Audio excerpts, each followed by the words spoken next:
There are many women in this life who are admired, praised, celebrated, and desired, but only a few carry the evidence that the hand of God is truly upon them. And if you are listening to me right now, I want you to hear this with attention. Being blessed by God is not just having beauty, money, success, or attention. It is having a destiny marked by heaven. It is being chosen, preserved, equipped, and empowered for a purpose bigger than yourself. Many women want honor, but honor is not pursued. Honor is attracted when the seal of God is upon your life. And today I want to speak to the woman who sometimes wonders, am I seen? Am I noticed? Am I valued? Does God truly know my name? The answer is yes. You are known, you are seen, you are chosen. And there are signs, undeniable signs, that heaven has placed a blessing upon you. The first sign, you have endured battles that others do not understand. When God blesses a woman, the enemy recognizes it before she does. Many of the tears you cried were not because you were weak, but because you are chosen. The warfare around your life is proof that there is something dangerous about your future.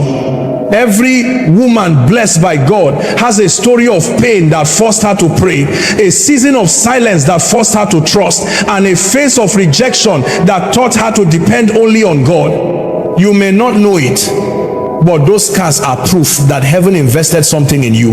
The second sign, you carry a hunger for God that you cannot explain. Even when you tried to drift away, something kept pulling you back. When you sinned, conviction followed you. When you ignored the voice of God, your spirit remained restless. You don't just want a good life, you want a God life. You don't just want success, you want alignment. You don't just want marriage, you want destiny partnership. That longing inside you is not normal. It is the fingerprint of God upon your heart. The third sign, God has separated you. Not everyone can stay in your life. Not everyone can walk with you. There were people you loved deeply, yet God removed them. There were relationships you prayed to keep, yet God closed the door. Listen, separation is not abandonment, it is preservation. Some of the people you lost were never assigned to your future. A blessed woman is not popular, she's kept. She's hidden until the appointed time. And when God reveals her, she will not need validation because destiny will speak for her. The fourth sign, your presence brings peace, wisdom, and spiritual strength. There is something about you that people cannot explain, a grace, a calmness, a dignity, a strength. When you speak, people listen. When you pray, things shift. When you love, it heals. When you forgive, it disarms darkness. A blessed woman is not loud, she is impactful. She doesn't need to announce herself. Her character reveals her identity. The beauty of a blessed woman is not in how she looks, but in what she carries. And the fifth sign, everything in your life is being aligned for purpose, even the things that didn't make sense. Every delay, every closed door, every heartbreak, every disappointment, God is using it. He is shaping you into a vessel that cannot be destroyed. Hear me, your steps are ordered. Your season is coming. Your story will not end in tears, it will end in testimony. Because a woman blessed by God is not defined by where she is defined by what God has spoken about her. So listen, woman of God, you are not ordinary, you are not forgotten, you are not random, you are blessed. And the evidence of that blessing has been written into every chapter of your life. And when the time is right, heaven will reveal what hell tried to fight. You are a woman blessed by God. Many times in life, the greatest confirmation that the hand of God is upon you is not comfort, applause, or ease. It is battle, it is pressure, it is resistance that does not match your season. And this is where many fail to discern the workings of God. Because when a woman is chosen, when she carries a prophetic destiny, the warfare against her life begins before the revelation of her assignment. You may not understand why certain things happen to you so early, why pain visited you at an age where you were too young to defend yourself, why life forced you to grow before you were ready. But the secret is this: the enemy saw something you had not yet discovered. A blessed woman does not go through ordinary warfare. Her tears are prophetic, her battles are intentional. Hell responds to the mark of heaven. There are women listening to me right now. You have faced rejection, betrayal, disappointment, and confusion. You have cried prayers you could not explain. You have fought battles you did not start. You have survived storms that should have broken you. And in the silence of those dark seasons, you questioned yourself. You wondered, why me? Why is my journey so heavy? Why do others walk freely while I am always fighting? But hear this: Pressure is not a sign that God left you. It is proof that he trusted you. The weight you carry is equal to the assignment you have been given. Nothing about your life is accidental. There were relationships you wanted to keep, but God removed them. There were doors you desperately wanted to walk through, but God shut them. There were seasons where you felt isolated, not because you were worthless, but because you were being separated. A blessed woman is not allowed to blend in. God will not allow everyone access to her heart, her mind, and her destiny. Separation feels painful, but it is divine strategy. God isolates the vessel he intends to use. He separates so he can sanctify. He sanctifies so he can prepare, and he prepares so he can reveal. When a woman is blessed, she cannot walk through life casually. Every connection, every moment, every decision becomes part of a larger spiritual blueprint. The people who left you were not rejected, they were misaligned. There were friendships you prayed to save, but God was saving you. If some people remained in your life, they would have contaminated your destiny or delayed your assignment. So God, in his mercy, removed what you begged him to keep. You didn't lose them, you were preserved. And sometimes the separation was internal. Your mindset shifted. What used to interest you began to feel empty. Environments that once felt comfortable now felt draining. Conversations you used to enjoy became spiritually irritating. This is because God was leading you into maturity. There are places your spirit could no longer survive. Growth demands sacrifice. Destiny demands discipline. Glory demands pruning. You were not changing randomly, you were being transformed. The battles you faced were spiritual training. The warfare sharpened your discernment. The loneliness taught you to pray. The betrayal taught you to trust God and not people. The delays taught you patience. The disappointments taught you surrender. The tears taught you intimacy. And every season that looked like loss was actually preparation for elevation. A blessed woman does not rise by comfort, she rises by endurance. You may not have understood the spiritual reason behind your storms, but now listen carefully. The devil does not waste energy on the insignificant. He only attacks what threatens him. The resistance you experience is proof of the weight you carry in the spirit. The battles you face did not come to destroy you, they came to reveal you. Everything you survived became evidence of the blessing resting upon your life.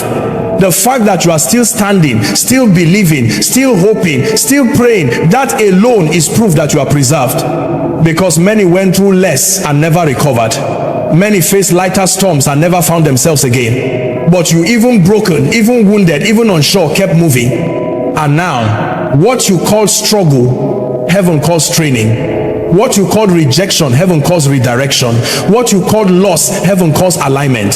The battles were never punishment, they were confirmation that your destiny is too great to remain unchallenged. And the separation was never abandonment, it was God safeguarding his investment in you. A blessed woman is not recognized first by success, she's recognized by survival. She carries silent victories, she carries scars that became testimonies, she carries strength born from adversity. And long before anyone sees her crown, she survives her cross.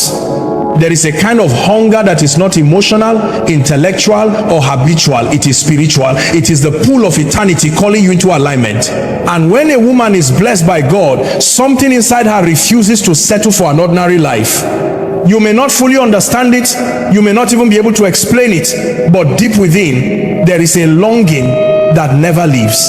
A longing for God, a longing for truth, a longing for purity, a longing for something deeper than what this world can offer. That hunger is not normal, it is proof that heaven has marked you. Even when you try to live casually, something in you felt disconnected. When others could ignore God and feel fine, you felt unsettled. When others could compromise and sleep peacefully, conviction followed you like a shadow. When you drifted, you felt empty. When you tried to silence God's voice, it grew louder in your spirit. You could enjoy many things, but sin was never one of them. You could participate in shallow conversations, but your spirit remained unsatisfied. This is the evidence of divine pursuit. God did not let you go because he intends to use you. A woman who is blessed by God may not always have perfect discipline, but she will always have a longing to return. She may stumble, but she cannot remain fallen. She may get distracted, but something always pulls her back. She may have seasons of silence, but she cannot run from the one who called her. There are days she feels distant but never disconnected. There are moments she feels unworthy, but never forgotten. The hunger remains because it is God who planted it. This hunger shapes her desires. She does not seek love randomly, she seeks alignment. She does not pursue relationships for validation, she seeks purpose. She does not pray because life is heavy, she prays because her spirit recognizes its source. When she worships, she feels alive. When she sits under the presence of God, she feels understood.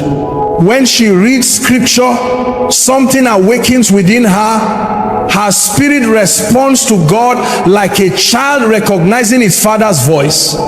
And sometimes this hunger isolates her. She realizes she cannot find fulfillment in things others chase. Parties do not satisfy her. Attention does not fulfill her. Status does not complete her. Something in her spirit whispers, there is more. And because of that whisper, she cannot remain where others settle. She cannot be content with shallow spirituality. She cannot live a life without meaning. She's being drawn into depth. This hunger also becomes a filter. It exposes relationships that are not aligned with her destiny. Anyone who tries to disconnect her from God begins to lose access to her heart. Anyone who interrupts her peace becomes limited in influence. Anyone who mocks her spiritual hunger eventually fades from her journey, because God will not allow someone he has chosen to remain tied to what weakens her. There are moments where she doesn't even know why she's crying in prayer, yet she knows something is shifting. She may not hear God speak audibly, yet she feels his presence guiding her. She may not have all the answers, yet she senses direction. Her walk with God becomes less about religion and more about relationship. She seeks him not because she fears punishment, but because she desires his presence. She doesn't pray just for blessings, she prays for alignment. She doesn't worship just for breakthrough, she worships because she knows he is worthy. And even in seasons where God feels silent, the hunger remains. She doesn't give up, because silence to a chosen vessel is not absence, it is training. Silence produces depth. Silence tests faith. Silence purifies motives. Silence prepares her for clarity. And even in silence, she remains connected, because the love she carries for God is not built on feelings, it is built on transformation. A blessed woman is not identified by how loud her spirituality appears, but by how deeply her spirit responds to God. She carries a sensitivity that cannot be taught. She knows when God is speaking. She knows when a door is not hers.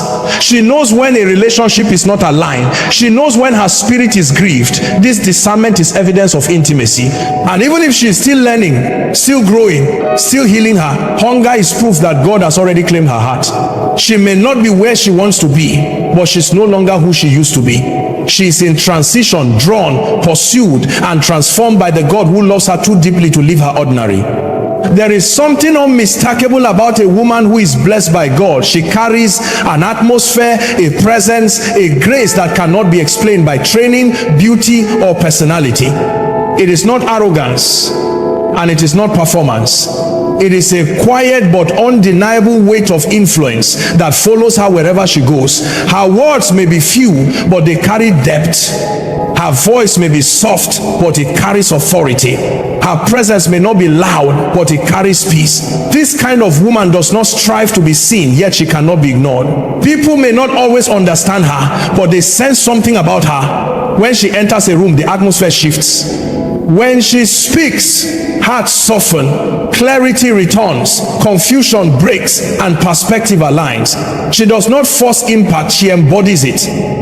Her influence is not earned through competition or comparison, it is bestowed by heaven. She carries what the Bible calls virtue, not just morality, but spiritual substance.